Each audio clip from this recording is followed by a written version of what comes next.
Never in doubt, never in doubt, not for a second. Welcome back, Martino Puccio, Matt Santangelo. What a win this was. Ugly, unsatisfying. But again, the only thing that is really relevant at all is the result. And the result is a 3-2 victory for Milan. And to be honest with you, we're going to wait for a few people to come in here, but I mean, we were talking on halftime spaces about it, on how grueling of a performance that was. And once again, it's truthfully the substitutes that end up getting a result for Milan.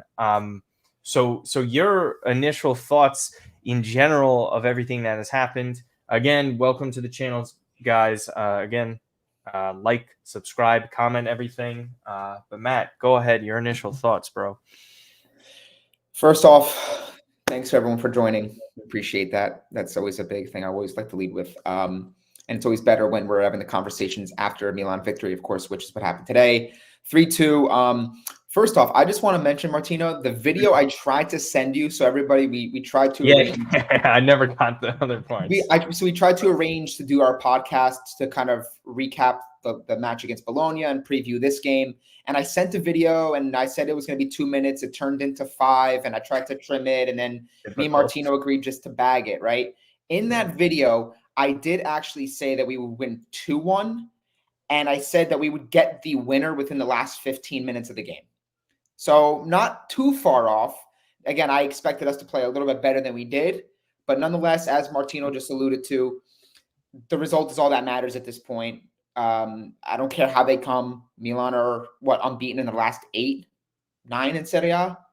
You guys can fact check me on that. I'll go back and pull that up. But just getting back to this game, it was chaos. I apologize to Jovic a while back, Paul. So I don't. This is what happens when you're not chilling around, Paul. I said this like at the start of January. Paul, you're looking at two people that we look at the performances as they come. We're not going to be Jovic is this, Jovic is that. He stinks. We're not going to move on. We're not going to play him. He shouldn't play ever again.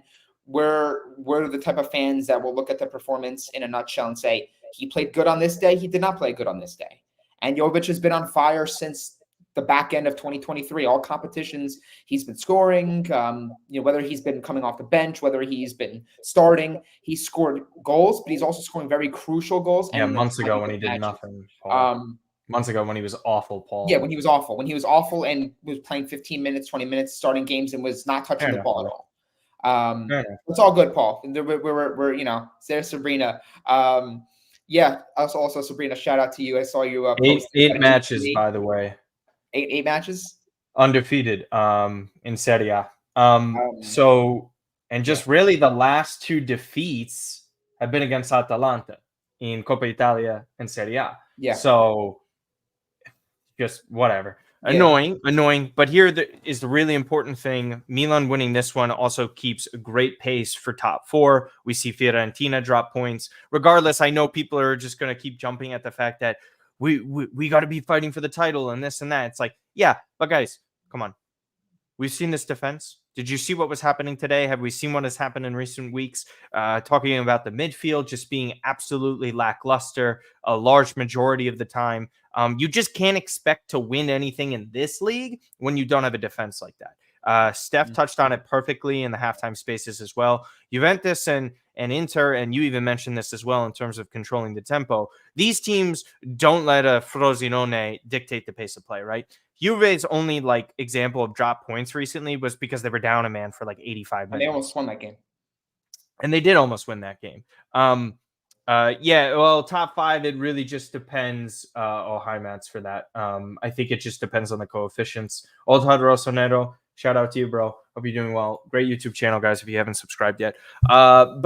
So again, to this overall point being ugly, conceding goals, somehow managing to get a result. I tweeted out the fact that this one smells like a Luka Jović game-tying goal late into the match, and it's not going to feel like a win. Yeah. I was just slightly off on it because it ended up being the victory. Again, we'll get to some of the stuff, Paul. I see all the messages. I apologize. But just to finish off the thought is that Milan have really done a great job of at least separating themselves from the rest of the pack when it comes to top four. And I know people, again, this is something you guys don't want to hear, but it's the reality of the situation. Do we want to be in this position, Matt and I? No, we don't like it. But the fact of the matter is this: when you have, okay, well, now they're 13 points up because Atalanta haven't played yet.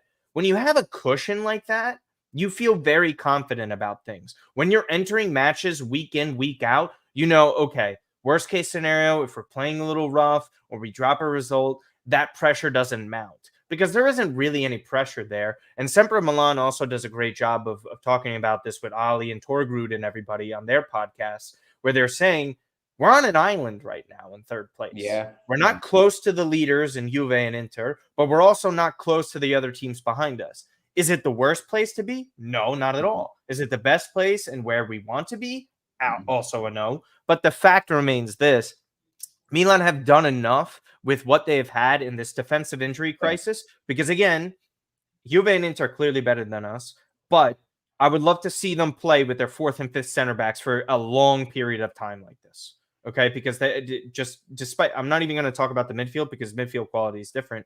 But if they're talking about losing players and strong center backs like that to these options, they're not going to do as well. They're going to be dropping points. And unfortunately, that's where Milan is. So again, let's go chronologically through the match. So we'll start with the Leão assist, Matt. Your initial thoughts on this? I mean, this was perfectly weighted. Kudos to Giroud as well. So get into that. George, you're late. Lovely assist. Lovely assist. I mean, I think, look, I had a tweet sitting in the drafts and I wanted to press send very badly. But of course, then Leão wound up giving away the penalty, whether you thought it was a penalty or not. I thought it was a penalty. Handball. His hand was out, kind of obstructed the path of the ball, right? This guy could have 10, 11 assists right now. He probably should if the finishing was a little bit more polished. And we're not asking for world-class finishes. We're asking for finishes right in front of goal by, Giroud, Teo. It's like some of your key guys, and they're not finishing those chances. I think he's on 6 assists or 7 assists in Serie A. He's only got 3 goals. His last one, obviously, it's been talked about, came all the way back in September against Verona. So he's struggling in that department. But if we're talking strictly about his goal contributions and his impact on games, guys, it's still there. I'm not saying it's at the same level as it was in the Scudetto year in the second half of the season, but I think people look a lot to his goals, and his goal number is light. 3 is light, right? It's not good at all. The fact that last year he had, 14, 15 goals in Serie A? I think that's the number. But I think this player has always been more of a pass-first winger, more of a creating type winger versus a out-and-out goal-scoring winger. So when he's putting up the numbers he's putting up, and they're maybe not stacking up to previous seasons, people are always going to naturally feel some type of way. On the opposite side of the spectrum, people have been so divided on Olivier Giroud. He's 37 years old. He slows us down. We need to move on from him. Jovic should be playing more, yada, yada, yada. This guy's got 11 goals and 8 assists. However you slice it, his job is to get goals as a striker. Correct. He's got 11 of them. He's also our top assist man too. So you have our top scorer and our top assist man. He has 8 assists. Olivier Giroud, age 37. Again, take what you will, right? So yeah. Leão is having the impact on games. There are so many moments where we're doing virtually nothing, and it looks like a couple seasons ago where we had Messias and Salamakers on the right, and everything that we're creating and every semblance of opportunity to score is going directly through Rafael Leão. And we still have those moments this year, only we're doing it in comeback fashion, and we're able to scratch and claw to get results. So people need to look beyond the numbers with Rafael Leão and judge him accordingly. If you watch the games, if you see what he's doing on a weekly basis, he's still having an impact. He's lacking the scoring touch, but as far as being a serviceman and being able to deliver good passes into the strikers and into dangerous areas and make those runs, he's still doing it. He's still effective. He's still dictating games in that sense. And that cross was textbook Rafa. I mean, it's so effortlessly the way he swings that ball to the back post to Giroud, great header. And then you see Rafa's reaction. He just walks because he knows he can do that. He knows he's so capable of doing that and so much more that it's very common and normal for him. So if the goals can start coming very soon, there's no doubt in my mind, people are going to be quieted. They're going to be, the doubts are going to be quelled, and people are going to start to see like, all right, like maybe we kind of overreacted and we jumped the gun here, because that's a great assist, and he could have had another one in this game too. So just ease up on Rafa. I know that he's our star man, and people are going to look at his wages and look at the expectations with the number 10 shirt and think we expect more from him, and we do. That's the expectation we have as Milan fans, because we know how great he can be. But at the same time, guys, this is another good performance. Look beyond the numbers, because this guy is creating chances and he's still making a difference. Yeah. Couple things. We'll get into more of that again. Giroud contributing, overall play. It's kind of funny how Leão and Giroud are kind of viewed this season. The production on paper is there for Giroud, but if you look at the overall 90-minute performances, you would say they're lackluster in certain areas because of too many backflips, not being able to run him behind the defense. Overall, he's older. It's understandable, but that's kind of more so on Pioli at this point to kind of change that up. But you can't argue with it. I think his passing and his assists have been incredible. I think almost like at least 3 of them have been headed assists, which is really difficult to do, by the way. And again, the person that he headed the assist to is someone I really want to talk about right now, and that's Matteo Gabbia. I always thought that this player needed to go out on a loan. I thought prior to the start of last season that should have happened. I was happy that Villarreal were a team that were willing to take him on and give him some minutes. He got his time in the Europa League. He got a few minutes on La Liga. Was he the best? Probably not. But at the same time, we're talking about someone now who's seizing his opportunity. He's clearly been the best defender on the pitch. Today, you see that one tackle on the counterattack was because of Ruben Loftus-Cheek giving the ball away carelessly right outside of Frosinone's 18-yard area. To have somebody like that, to just the staunch level and physicality between him and Kjaer in terms of pace is drastically different.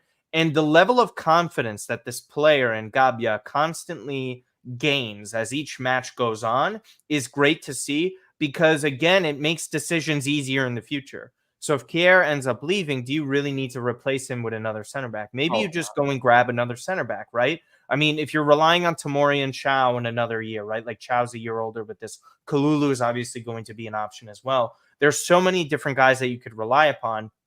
I know it's an injury crisis, but I think with Gabbia stepping up, it makes things a lot easier. And to your point of last podcast when we talked, it gives them an out to not sign a center back in that January window, because they knew they could get this type of level of performance. I'm happy for him. And I didn't even mention Giancarlo Simic as well, who I thought probably could have gotten an opportunity against Kjaer.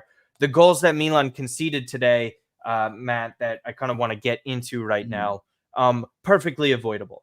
A really unfortunate handball on Leão.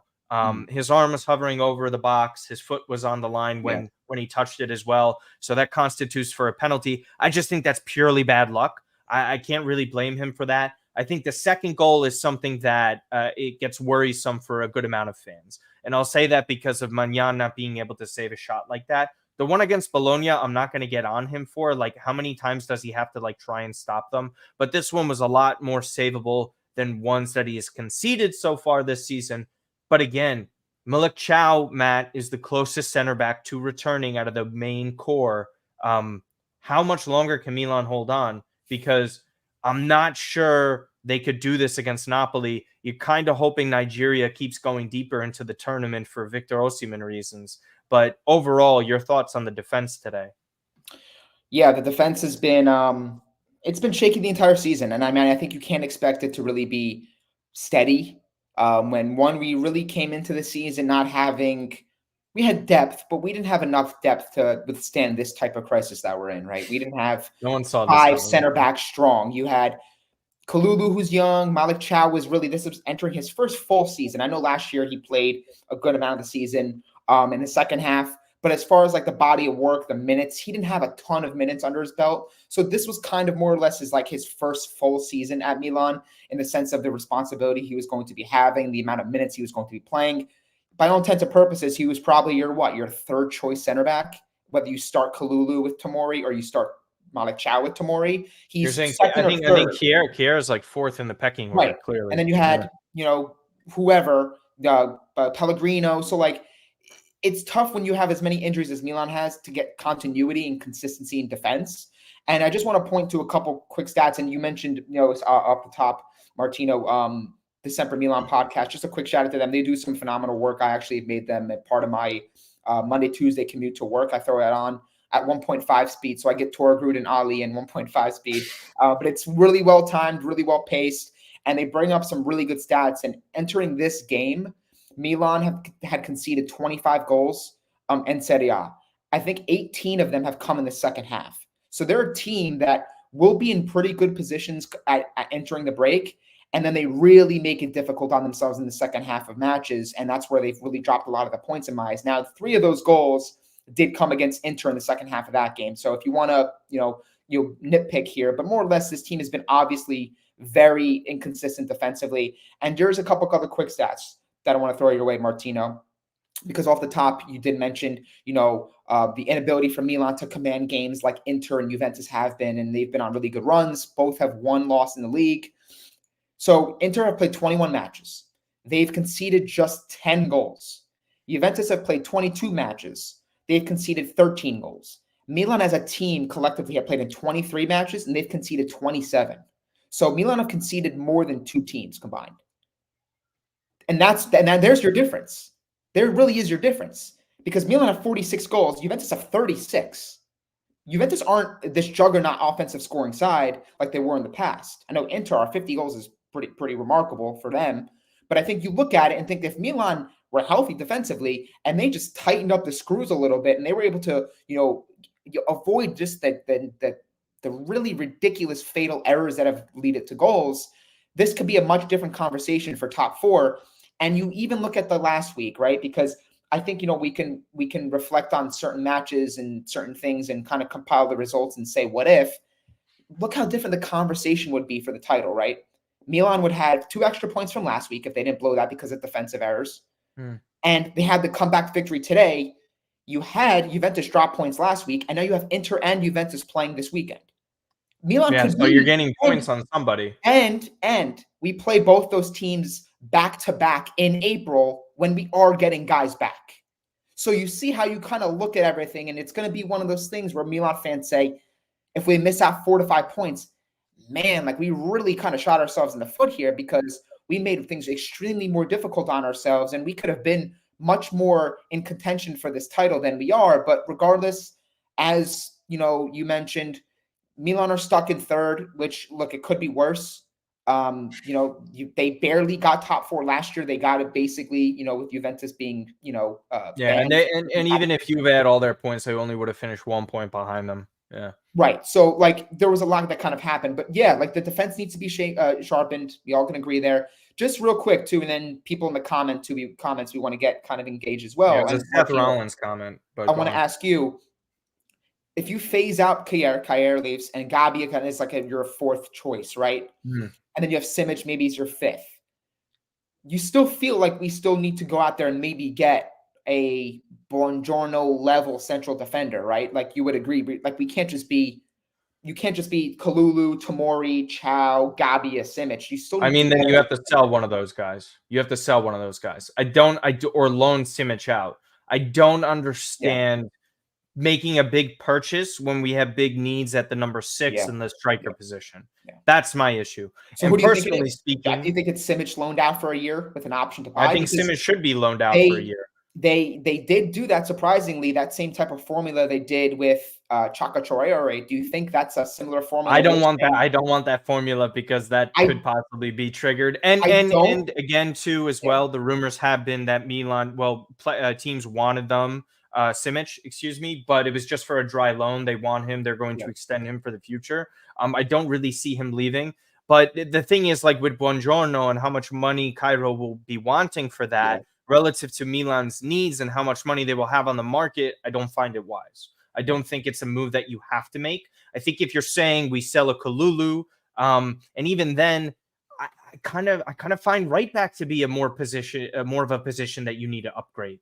I would put right back. I would put the number 6 and the striker position, all 3 ahead of getting another center back. Because in my opinion here, and people might disagree, Malik Chow with another year is going to be a totally different player. I think he's going to be a more reliable player. I think you start to see what happens with younger center backs when you're 21 years of age. We saw it with Romagnoli, with his inconsistencies and struggles.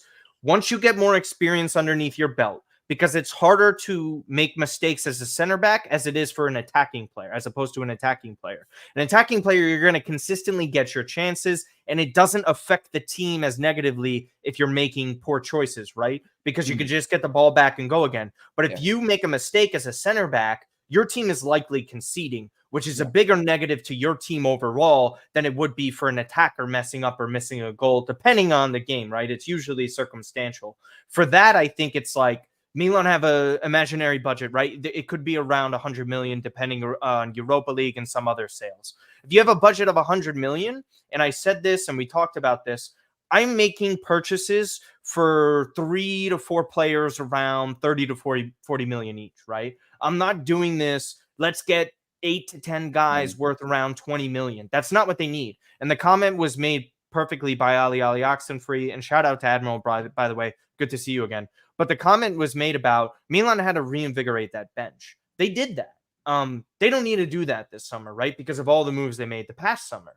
When you add key stars to this core that you have, that's a big difference. That takes you from, hey, we're behind all these teams for the Scudetto. Well, actually, we can make a deeper run into the Champions League. Like, say for instance, the Benjamin Sesko release clause is 50 million. Xerxes is going to be around 40 million. Milan can afford to do that. If I'm told right now Milan make top 4, you get 40 to 50 million guaranteed for the Champions League. How do you not just buy a striker outright? You just do it. I don't even think you second guess it. And especially if Giroud, who is not extended as of today, by the way, right? So you're sitting there with a quasi striker in Noah Okafor. You're there with Luka Jovic, who is going to be renewed at this point for the pennies that he'll be cost. I think it's like a 2-year deal for minimal wages. I think that's what you do. And that's just me personally. I understand if you want a Buongiorno. I think Milan probably do need a more solidified center back, but I think there's bigger positions of need, and the defense won't look as weak when you have awful sixes in terms of defensive ability. Because we talked about it at halftime, all these midfielders are the same. You can't, it's like having 3 left-handed players in basketball. The ball doesn't move around as well. You have too many guys trying to do the same thing instead of taking on other responsibilities that help you win games. The reason why Benacer, Tonali, and Kessie worked so well was because they were all really good at different phases of the game. The things that Reinders and Loftus-Cheek are good at are basically the same things. And that's why Milan have been struggling so much. And I think that's why they're going to continue to struggle. Sorry if that was a long answer. That was at least 3 to 4 minutes. But there's so much more nuance to the conversation and filling these positions of need, because it's not just a black and white FIFA like, yeah, we got 100 million. Let's just buy these guys and plug them in. I also look to Martino at where there could be opportunities to sell. And I saw a post come out. I think it was, again, just to not to gas up Sempre Milan, but they do a really good job. They like everything that comes out Milan related in reports, they post, and they went through a couple players that are like definitely going to be phased out. Florenzi, Kjaer. They mentioned Gabbia, players to build around and all that stuff, and then players kind of like on the fringe of whether or not they're going to stay or go.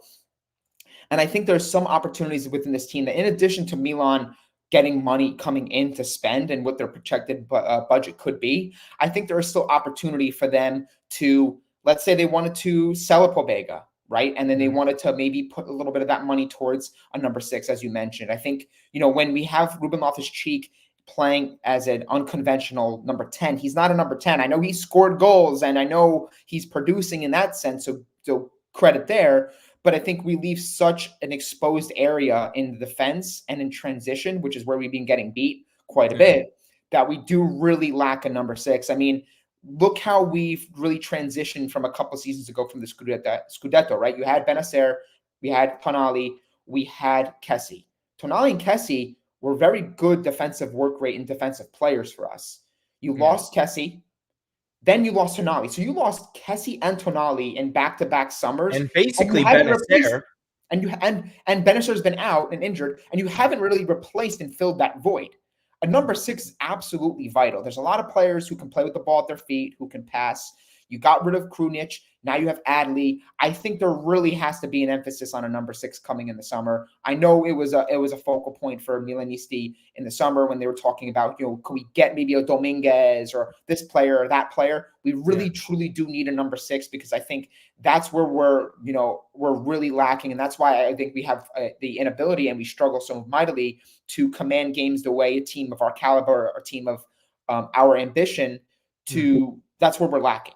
Right. So I think you're spot on there. I think what's also going to be telling is how do Malik Chow, how do Tomori, how do Kalulu come on in the second half of this season? When they come back from injury, does Kalulu look good? Does he look like he's a little bit, and he's going to need some time? Another 12-match goal, like no goal conceded run to win number 20. Right.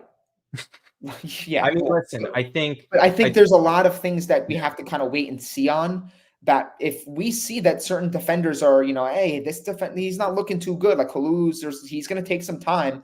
I think they can really still approach that market for a center back. But I agree with your approach here. I think that you have to kind of be like less is good. Like expand the way you spend on like it's a quality over quantity. Yeah.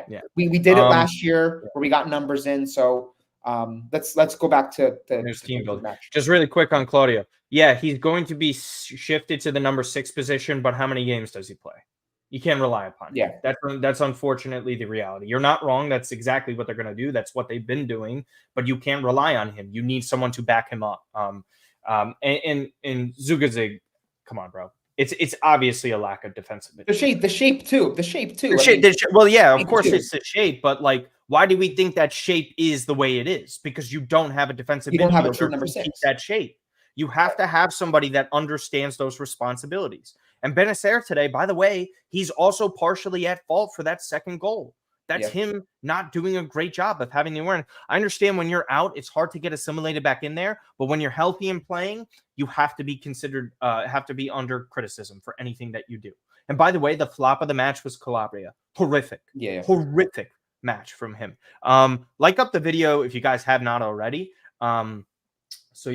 Let's see a couple things here. Reinders again suspended for next week. You're just probably going to see something along the likes of Yunus Musa on the left, where Reinders plays. Benacer will be sitting in that number 6, and then Ruben Loftus-Cheek over on the right side.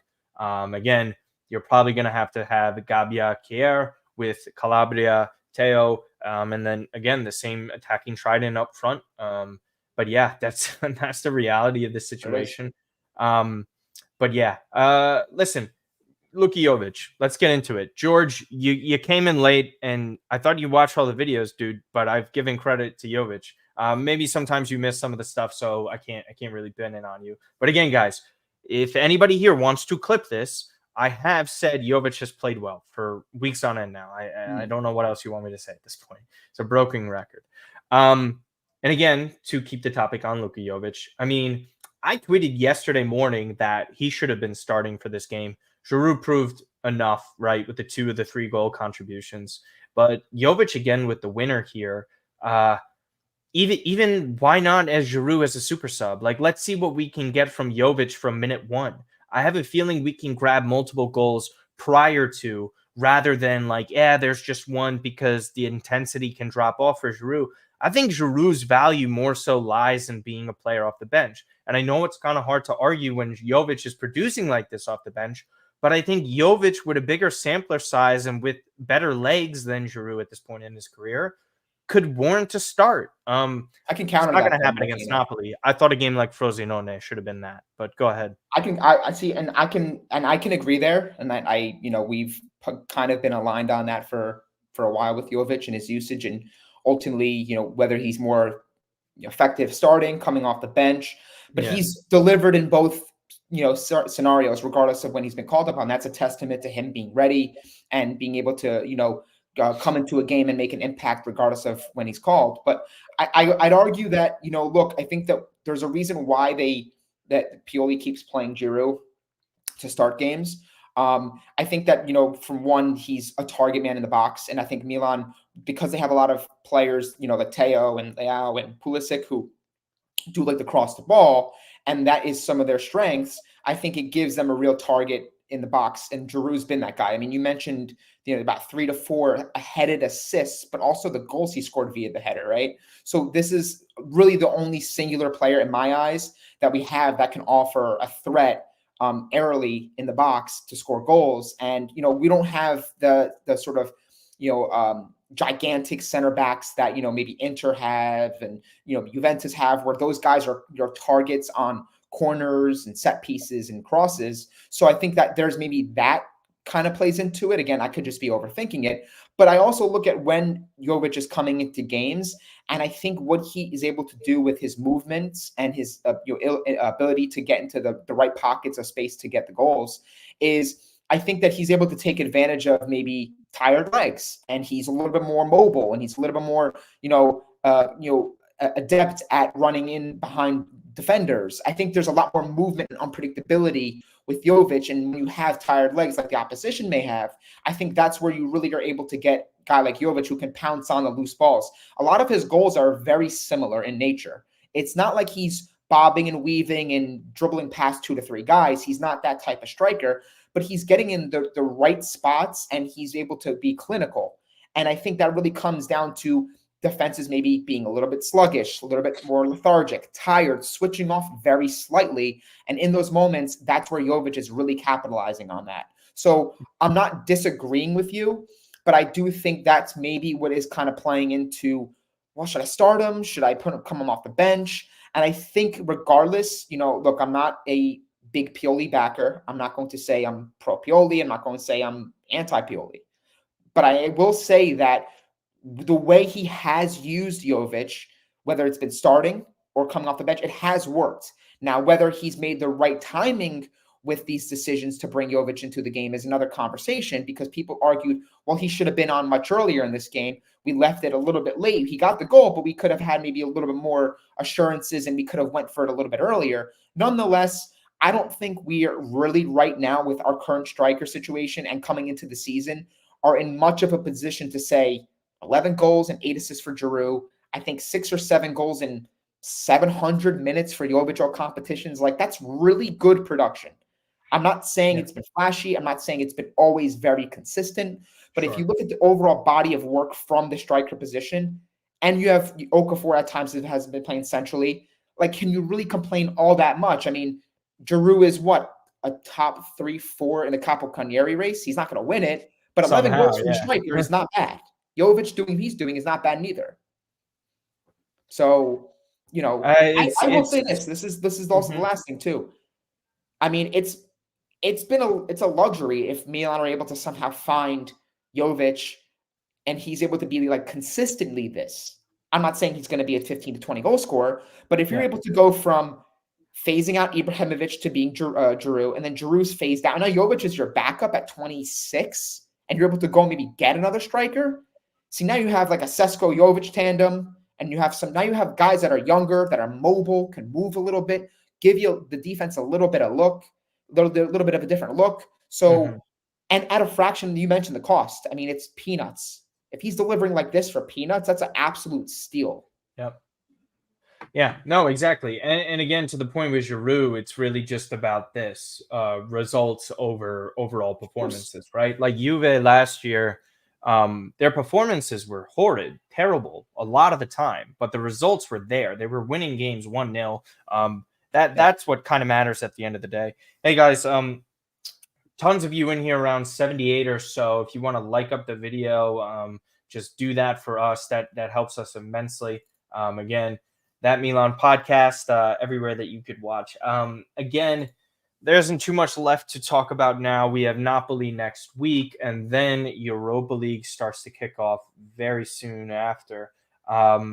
Your thoughts overall, just heading into these next fixtures? Milan got away with, one of the weaker portions of their schedule, picking up results, and as you said, didn't lose any games. So now we're looking at, in terms of a Serie A schedule, Napoli, Monza, Atalanta, Lazio.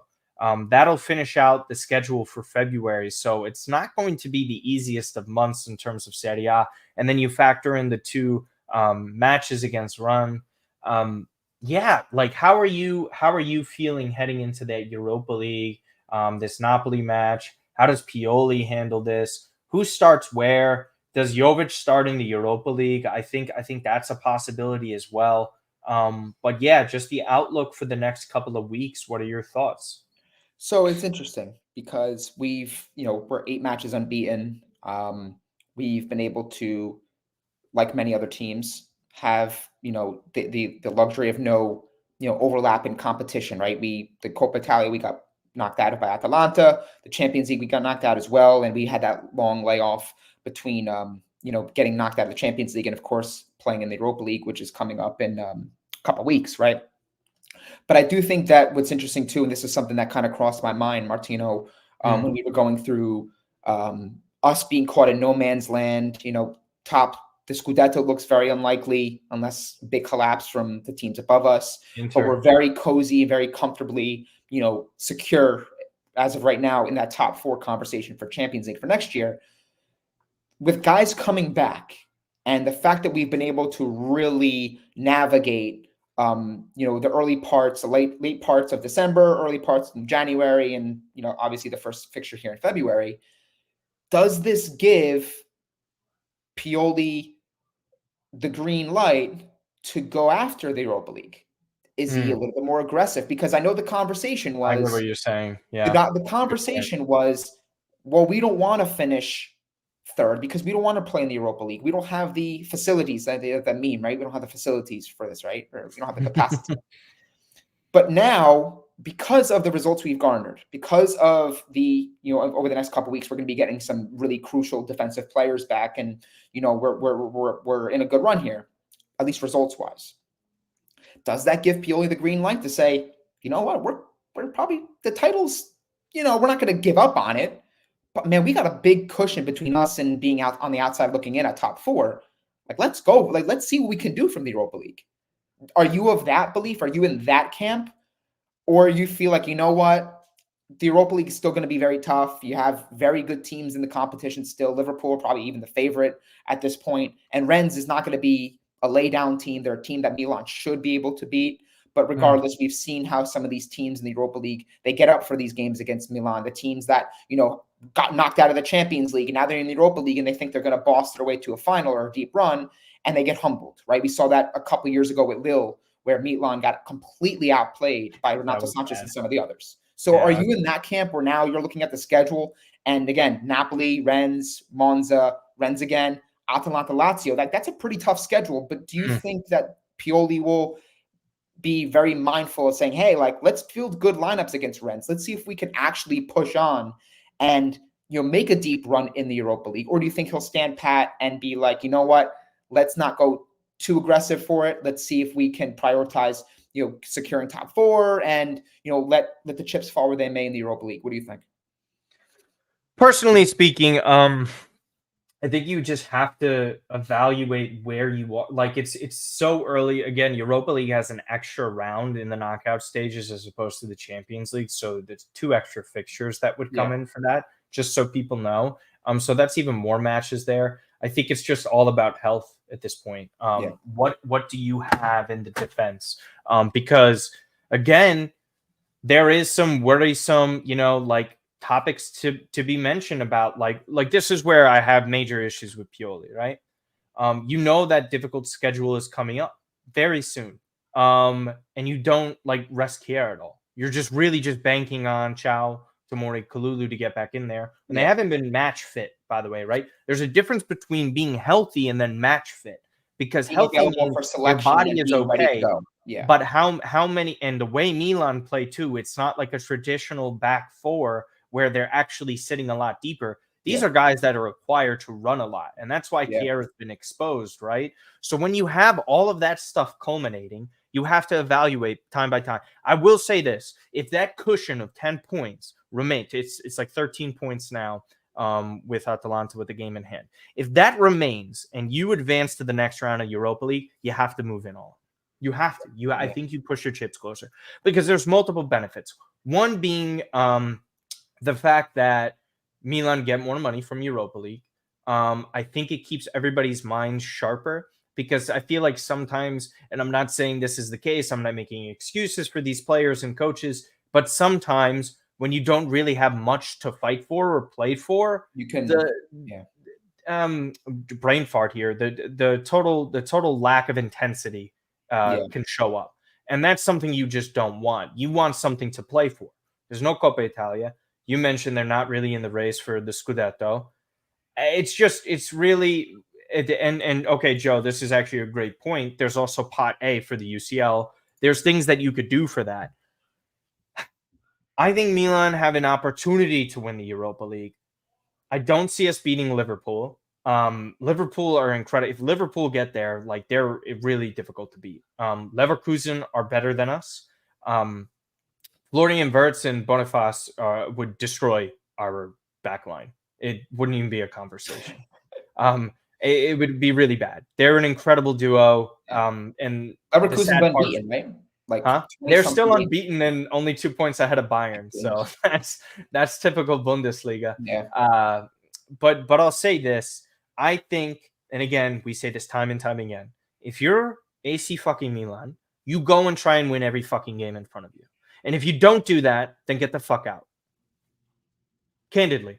That's all I got to say. Yeah. If you're not putting your best foot forward and rotating properly, right? Like, I'm not saying start this guy every single match until his legs fall. That's not what I'm saying. What I'm saying is you have to strive, because we saw it last year on the run to the semifinals, right? Every single time Milan had a Champions League week, what did they do, Matt? They dropped points. They put in a shit performance. It was terrible. It was really frustrating to watch. We can't have that happen again. We're playing Napoli at a great time. There's never been a better time to play this Napoli side. Yeah. And this is at home at San Siro too, right? Because we saw what we did. We went up 2-0.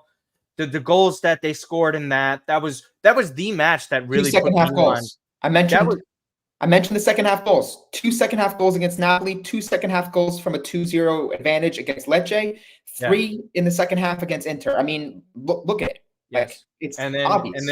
And then in that match against Napoli as well, that people might not like to highlight is that, hey, everybody got hurt. All the center backs that you could imagine. Pellegrino comes in and gets injured. But yeah, I think what we could round this out with is just talking about the January transfer window really quick. Because I think this is just a little important to discuss just because of the outlook for the season. So with that, we know Milan didn't really make any moves in terms of long-term additions outside of Terracciano. And loaning out Pellegrino to Salernitana, selling Rade Krunic. There was one other incoming, just Gabbia getting returned back from loan, right? So I was just thinking more permanent moves, but Gabbia, I considered a player of ours.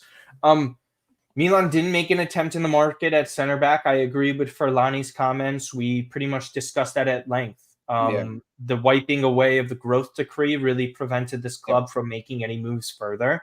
And especially if the only option was Girassi in January, I don't agree with making that move when you could look for other options come summer. And again, with the overall outlook, in which I lamented and mentioned like 20 or so minutes ago, was the fact that we're on an island in third. Like, I don't know who we could add feasibly in the January window that could propel Milan to a Scudetto. I don't see that as an option. That's just, Inter is just far better. Juve are in the driver's seat ahead of us. We'll see. If they lose, it'll be a 4-point gap with them, and that could increase likelihood of catching up. We'll see. But to me, ultimately, there weren't many moves to be made. I like Terracciano. We discussed that in the video when we signed him. It was an opportunistic deal for Milan. I know what happened against Bologna with the penalty there. Not a great situation, but again, I think that's reflective of the manager making a move that he didn't really have to make and putting a player in a position where he shouldn't be put into. And that's what happened with Yunus Musa as well. But again, young players make mistakes, and that's a consistent thing. I will say this. I hear rumblings, and I've heard some things regarding this management, and don't be shocked if there's another change come summer. Truthfully. So what you see now is ultimately what might not be here come June. And I'm not saying it has to do with a sale. I'm not saying it has to do with people getting fired. I'm just saying there's more than likely, a highly likely chance that there are going to be moves again. So the outlook and how things will happen are a little different. And again, when you continue to progress in making the Champions League again, guys, this is still important for the club. It's paramount that they continue to make this climb. 13th in overall revenue worldwide for a club, behind Dortmund, behind Juve, 2 spots in front of us. The way to get back in there and act like what we used to be and having the capability to be like that is by making Champions League and making big-time investments. Ultimately, I think postponing to June and July for these moves was key. I think it's the right direction to head down because you always love to hear people say, why didn't Milan do this? Roma had a better market. They got Baldanzi. It's like, well, Roma and Milan are different. Roma are desperate, okay? They have their best player who can't play 2 matches in a row without his leg falling off. Yeah. They needed to make a move. Empoli was desperate. Baldanzi doesn't fit into what Milan are trying to do. They wanted to go in for a center back, and the owner who rejected 70+ million for, and on top with Niang for Belotti, who is now withering away at Fiorentina, doesn't want to sell his star center back. So in all reality, where was the guy going to come from? Where was it going to happen? You say this all the time. This is a typical Sant'Angelo quote. Frank Crivello loves to say it too. Hey guys, I love that you want to make a decision, but what's your replacement? If you can't give me a name, if you can't give me ideas, then what are we doing here? Because that was the case for Milan this January window. And again, I think we all would have loved to have seen some additions, but realistically speaking, you have to know where we're at right now, and that's not in a great spot. Your thoughts on it? So you can attack the overall conversation or breakdown of the moves that were made and weren't made in January for Milan, and a couple different areas, right? You can start with the fact that, look, we're not far removed from a period where Pioli was week to week. Like everyone was saying, he might be fired. Like they lost this one and he might be gone. And that was kind of coming up on the bend of, January market and who they could potentially be going after. And then Milan picked up some steam and they are 8 matches unbeaten, regardless if it's been done in tremendous fashion, regardless if it's been sexy or not. 8 matches unbeaten.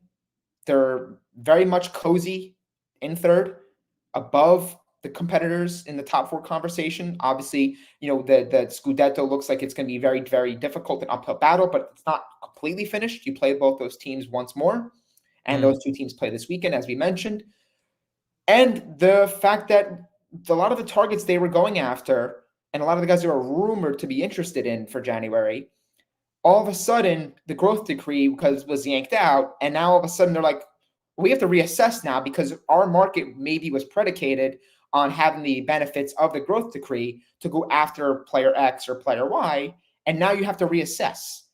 I think personally, when you put everything in the pot and you look at the fact that they were able to recover, they were able to get through the whole period of Pioli being like basically on his last leg, until now being like, okay, Pioli's going to be the coach until the end of the season, and then most likely in the summer he's going to be gone.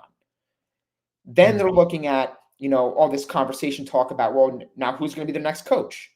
When you have all these things kind of boiling over and there's a lot of up and down and conversations being had about this player's future, or that player's future, or this coach's future, or that coach's future, I think what people don't always seem to comprehend or understand is that's not really the conversation to be had about throwing money at players or certain coaches on the market in an impulse and knee-jerk type manner. Because I think they did this, in 2019, if I'm correct, when they had Gattuso as their coach. They went and spent $70 million on 2 players, Paqueta, Piontek, right? $70 million. Too. $70 million. Just $70 million. Like, they didn't make the difference in January because mid-season, it's very difficult for players to have to adapt. Not mine, number 1. Number 2, why would you go and spend irrationally and irresponsibly on players that they might not fit what the potential new coach wants as far as the system, as far as the profiles. You want to give whoever the next coach is as many resources and as much as possible to go and build Milan in his image.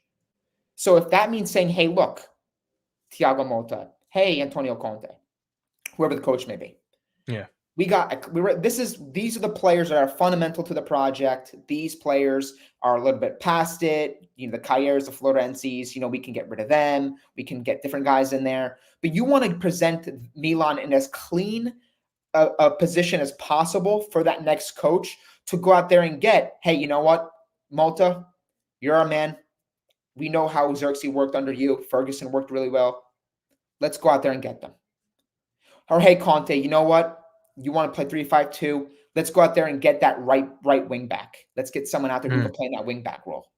That's how I think this team observed it. And we've also seen conversations about potentially, no, I'm not selling Leão. Unless it's the release clause in PSG. Yeah. Right? Go ahead. Sorry. I was letting you go. No, you're fine. And I think when it just doesn't make sense to go out there and spend 40 to 50 to 60 million on players for a coach that we kind of know won't be there come next season. Yep. It really doesn't make sense. If Milan were in a dire spot, Milan are on the outside looking in. They're in a Roma spot where they really do need to push into that top 4 and they need to do something. That's a different conversation. I think if we're speaking purely on the market, I think Milan were in such a good spot where they didn't, like if they spent and they got a good player, like realistically speaking, if we went out there and we addressed the center back area, we said, we're going to get Buongiorno. Would Buongiorno put us over the edge and would Buongiorno make us the title winner? The answer to that is no. A good player, but it wouldn't have made us better than Juventus and better than Inter, in my opinion. Agreed. Right? So if you don't get those guys, don't get that guy, we're still third. So I think it's like it's a conversation of like, you know what? Long term, as far as our ambitions and goals are concerned, you don't want to get cozy third because we don't want to be third. We want to win. We want to compete for trophies. Yeah. But if we're speaking purely on the market and whether or not it was maybe justified to not go and spend on the market for certain players, then I don't necessarily hate it. I don't want to go and spend on players that may not be part of the next coach's future and plans. So for that reason, I think I could tolerate them not spending on the market, provided, again, there were opportunities to get like a sure thing. This is a great deal. Like you do it now. You don't wait until the summer because it's going to be tough to do. But Buongiorno might be an option for them in the summer anyway. Yes. So I think, by the way, I also think Calafiori is a better buy relative to price than what Buongiorno is going to cost. So I think Juve are just going to scoop in and get him. It's going to be annoying. Here is Menez, King Pioli out. No matter, all the Pioli fans want to get third. He's not wrong, but he's exaggerating at the amount of people who think that. I'll say that. There are people who do fall in line with that and are satisfied with it, but no. Calabria and Pioli leaving this summer would be Menez's 20th Scudetto. 100%. 8th UCL. Yeah, 20th Scudetto. I dude, I'm getting like comments on Twitter saying all I do is complain. Bro, I can't fucking win. I can't. It's impossible. It's impossible. All I do is complain. I get ripped for a positive outlook, get yelled at if I find somebody to be That's negative. What it is, man. Hey. He says it's better than his wedding day. So there you go.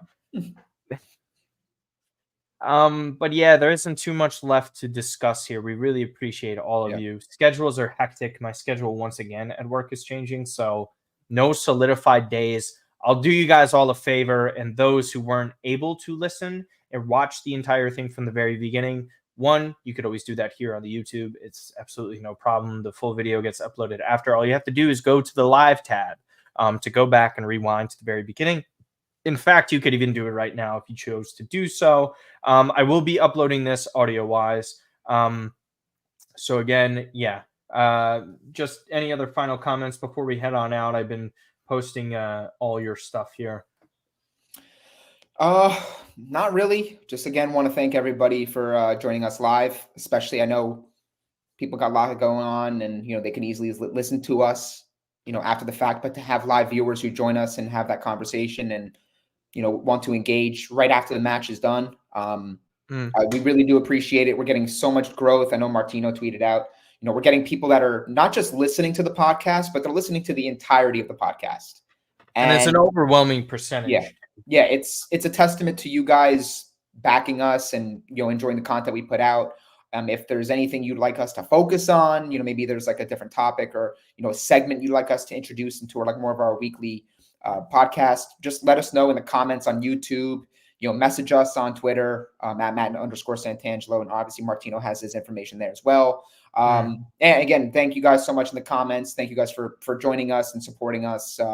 We're looking forward to sharing the space with you guys the rest of the season. Yeah. Again, we have over 70-something% of you listening to full podcasts. Awesome. And these are hour-long. I know it's a little bit easier. Audio is background noise. Video is a little bit different, but there's still plenty of you who still watch our videos as well. Yeah. We're upgrading a little bit more. Get ready for some thumbnail upgrades. Apologize for the mediocrity. Shout out Tom Bogert. Go and follow his YouTube channel. He started his great MLS information. Wasn't really optimistic. I did try and ask him about Divock Origi. Didn't sound. We gotta get Tom on too. Do we think that maybe Giroud is MLS? Yeah, Tom's always open to it. We'll figure out a time and a place that's best for him. Again, follow Milan Club New York City is a great spot to go to as well. The guys are phenomenal there. SempreMilan.com. Badir went streaming today on Twitch live during the match. I tuned in a little bit. I missed after the game tying goal or the lead from Jovic because I wanted to see his reaction. It didn't get clipped just yet. And then who am I missing? Old Hard Rossonero. There's our good friend Kush as well. Milan Weekly Pod. Say again? Milan Weekly Pod. Milan Week. Yeah, I thought I said that. Whoops. But yeah, Marcello and them do fantastic. They had Mauro Suma on one time, so you guys should go and check that out. There's obviously Milan Coast to Coast as well, which is just Fabio and Gio. It's on the same YouTube channel, so you guys should be able to find it. Fabio, hilarious, great guy. He's been on the channel before as well. But yeah, honestly, we really appreciate all the support. And again, keep on following us on social media as well for some of these clips to get some of these takes. Again, I'll try and upload as often as I can. Matt and I will try and record as often as we can. And we're going to do a little bit more variety stuff. So just to kind of like talk about what that means, meaning the videos that are a little bit shorter discussing the potential sale of Redbird and Milan, discussing potential signings like a video on Mike Magnan and whether or not we think he deserves a $6 million players focuses on. And again, we want to try and get a Hugo Cuenca video from Roberto Rojas, who is keen on coming back on the pod as well. But yeah, other than that, we appreciate you guys so very much. Oh, Serie A sit down with Frank and Richard. And again, yeah, we appreciate you guys so much that have been in the comments today. Like it up, subscribe if you're new to the channel, and God bless. Talk later.